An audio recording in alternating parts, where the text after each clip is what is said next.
Olá pessoal, boa noite a todos, professores, colegas.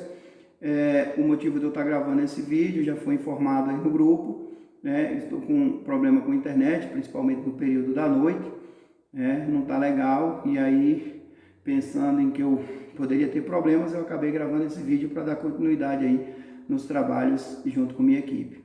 Então, Maurício fez aí um contexto, um recorte histórico, né, do behaviorismo, e eu vou continuar aqui falando um pouquinho, embora eu traga aí duas figuras importantes, que é o Eduardo Tordak e o Ivan Pavlov. O nosso foco, na verdade, é nesses dois caras aqui, o Watson e o Skinner, que trazem aí o behaviorismo metodológico e o behaviorismo radical. Vocês podem ver que o nosso primeiro jogo de cintura é para pronunciar, tem uma pronúncia aí bem peculiar, né? Behaviorismo. Então, é um assunto muito complexo, é muito extenso, então a gente procurou aí fazer muito rapidamente um resumo do resumo. Tem muita coisa para se discutir, tem muita coisa para se estudar relacionado a esse pessoal aí. Então vamos começar aqui rapidamente por Watson, né, que é um psicólogo norte-americano, 1878 a 1958, é considerado o pai do behaviorismo, né, e traz aí como sua vertente o behaviorismo metodológico ou clássico. O interesse de Watson era estudar comportamentos reflexos e considerava que pensamentos e emoções não deveriam ser estudados pela psicologia, pois eram fenômenos que não podiam ser observados. Então ele defende aí que não tinha necessidade de se estudar pensamentos, emoções, porque segundo ele eram algo invisíveis que não dava para se observar.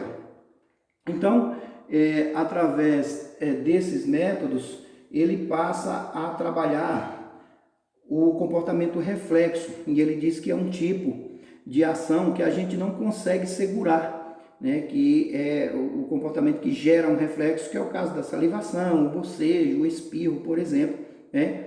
E esses comportamentos ele foi estudado através de um processo chamado de condicionamento reflexo, né? Como que funciona esse condicionamento reflexo? O Watson ele traz aí alguns estudos para comprovar esse condicionamento, e eu peguei um exemplo rápido aqui de do que ele mais utilizou, que é o do cão, e do alimento.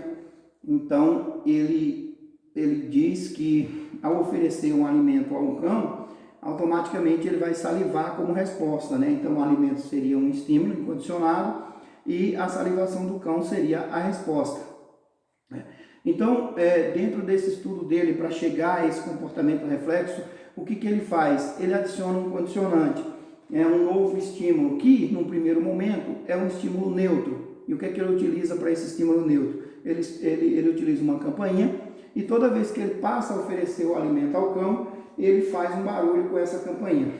Com o passar do tempo, o Watson descobriu que, ao tocar a campainha, o cão salivava mesmo sem a presença do alimento. Então ele passou, a salivar apenas com o barulho do sino. Assim, aquele estímulo, o alimento que era o estímulo, ele passa a ser um estímulo incondicionado, e a sineta, que era um estímulo neutro, ele passa a ser um estímulo condicionado, ele passa a ser a condição da salivação do cão. Então ele não necessariamente precisa mais do alimento para salivar, e sim a sineta, porque ele entende, que toda vez que essa sineta for tocada, é sinal de que o alimento vai aparecer, tá? Então ele passa a salivar automaticamente, mesmo que essa comida não seja oferecida para ele.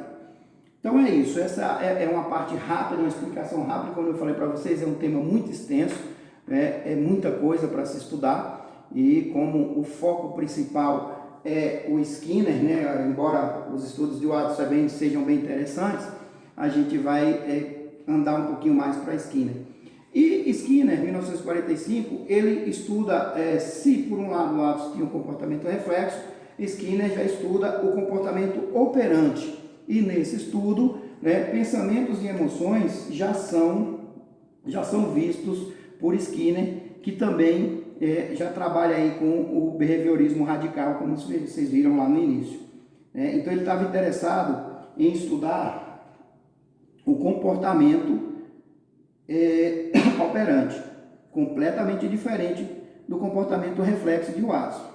Inclusive no tocante a pensamentos e emoções, onde ele defende aí que sim, que é preciso que se estude esses fenômenos, mesmo eles sendo invisíveis.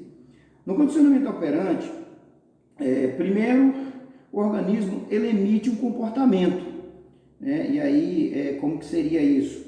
Ele traz aqui um exemplo de como que seria esse comportamento que o organismo emite. Ele traz exemplo, por exemplo, uma pessoa, um contador de piadas, né? Então, se ele conta uma piada e por consequência alguém ri, isso gera nele uma situação de que se ele contar essa piada em outros locais, automaticamente pessoas irão rir também. Então, é o que nós chamamos de consequência reforçadora. Então, o que acontece com isso aí? Ele vai passar a contar essas piadas sempre que houver uma ocasião semelhante a essa. Isso acontece porque a consciência gerada pelo comportamento de contar a piada foi uma consequência reforçadora. Então, ele se utilizou aí de um reforço. Sempre que você emite um comportamento que gera uma consequência reformadora, as chances desse comportamento se repetir aumentam, segundo Skinner. Ele considera que os pensamentos e emoções como comportamento, ele na verdade ele estuda pensamentos e emoções como comportamento e não como processos mentais. É importante que isso fique bem claro, né? Então, o que ele passa a trabalhar, esse condicionante operante, esse reforço, inclusive Mello, no grupo, ele deu um exemplo também bem interessante, né? O pessoal acompanhou lá, onde ele dá um exemplo bem interessante sobre o condicionante, sobre o reforço, né? O que é essa parte de reforço aí.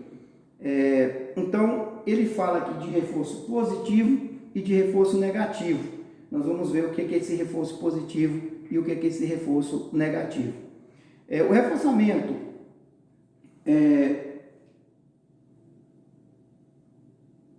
positivo, ele gera condições benéficas, enquanto que o reforçamento negativo, ele ameniza condições prejudiciais. Vamos ver um pouquinho mais à frente aqui como se dá isso. Vamos lá. Reforço positivo. O que pode ser considerado como reforço positivo?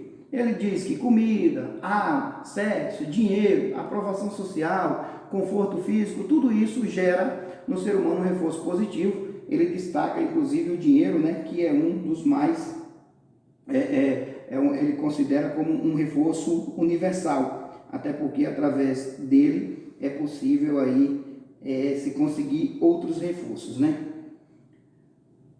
O reforço negativo, então, como nós podemos ver, o reforço positivo é quando você acrescenta algo, né, dentro desse universo, enquanto que o reforço negativo, ele retira algo, né, mas que acaba sendo benéfico no final. Aqui ele traz o exemplo de uma pessoa lendo um livro e de repente alguém liga um som alto. Então, automaticamente aquela pessoa vai se virar para quem ligou o som e vai pedir silêncio. Então, quando aquela pessoa desliga aquele som, a pessoa volta a ler e diz ali que todos saem ganhando no processo. Então, foi retirado aquele reforço negativo que era o som que estava atrapalhando aí o estudo daquela pessoa.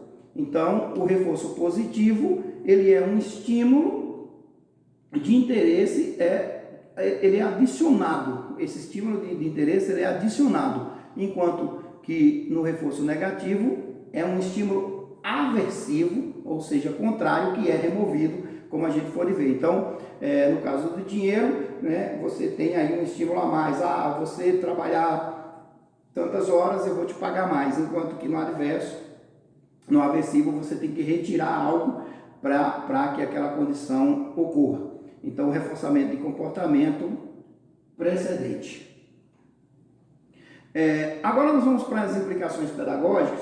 E aí, gente, como eu falei para vocês, a gente tem que estar correndo, porque são muitas coisas que a gente tem que trabalhar. Por mais que eu tentei aqui correr, né, ainda pegou um pouquinho do tempo, então a gente vai mexer com essa parte de implicações pedagógicas.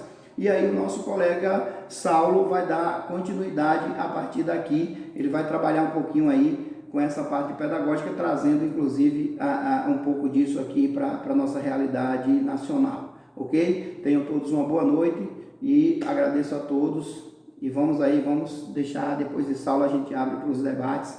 E é isso, vamos lá.